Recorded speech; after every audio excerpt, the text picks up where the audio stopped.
రైతులకు నమస్కారం అండి. ఇప్పుడు మన గ్రోమర్ నార్కట్పల్లి పరిధిలోని మాన్రాలోని గుండెమైన రామలింగయ్య గారి పచ్చేనులో ఉన్నాము. అన్నగారు ఈ పచ్చేనుకి గత 15 నెలల రోజుల క్రితం వర్షాలు లేవు కాబట్టి బెట్టకు వస్తుందని, ఆ బెట్టకు రాకుండా తట్టుకోవడానికి మన మెటా డిఏపిని వాడడం జరిగింది స్ప్రేయింగ్లో. తను మెటా డిఏపి ఎకరానికి ఒక 1/2 లీటర్ లాగా స్ప్రే చేశాడు. చేయడం వల్ల పచ్చేనులో ఎట్లాంటి మార్పులు ఉన్నాయి, కొట్టిన వారికి కొట్టిన దానికి ఏ విధంగా వ్యత్యాసం ఉంది అని రైతు మాటలను తెలుసుకుందాం. సార్ అన్న నమస్తే. ఇప్పుడు మీరు మెటా డిఏపి కొట్టారు ఎకరానికి 1/2 లీటర్ లాగా, కొట్టడం వల్ల చేయని ఎట్లా అనిపిస్తుంది? కొట్టని చేయని ఎట్లున్నాయి? కొట్టండి వాళ్ళు కొట్టలేదు, మనం కొట్టినాం. మనం డిఏపి అడుక్కు అదే పెట్టినాం, మీదంగా కొట్టినాం.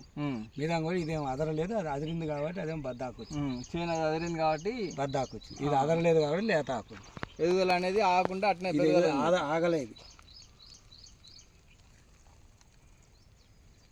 సో ఇది వాడినది, అది వాడని పచ్చేను. అది మందు కొట్టి వాళ్ళు కూడా అడుగు మంది పెట్టారు, అడిపిండారు కొట్టారని డిఏపి కాకుండా వేరే కొట్టారు. నాన్న డిఏపి చేనుదల కొద్దిగా లోపించింది, వేరే మందు కొట్టారు. సార్ చెప్పండి సార్ ఫైనల్గా మీరు. సార్ మెటా డిఏపి అని మిగతా రైతులు వాడుకోవచ్చు కదా? బ్రహ్మాండంగా వాడుకోవచ్చు. ఓకే, దీంట్లో తేడా ఎందుకంటే మనకు బెట్టకు వస్తలేదు. వర్షం పడగానే దాని ఎదుగుదల అది ఎదుగు. వర్షం పడకుండా ఒక వారం 15 రోజుల దాకా ఇది ఆడబట్టలేదు, బెట్టకు రాలేదు. అదే తేమ మీద ఉంది కాబట్టి మళ్ళీ లేచి వచ్చింది. ఓకే, ధన్యవాదాలండి.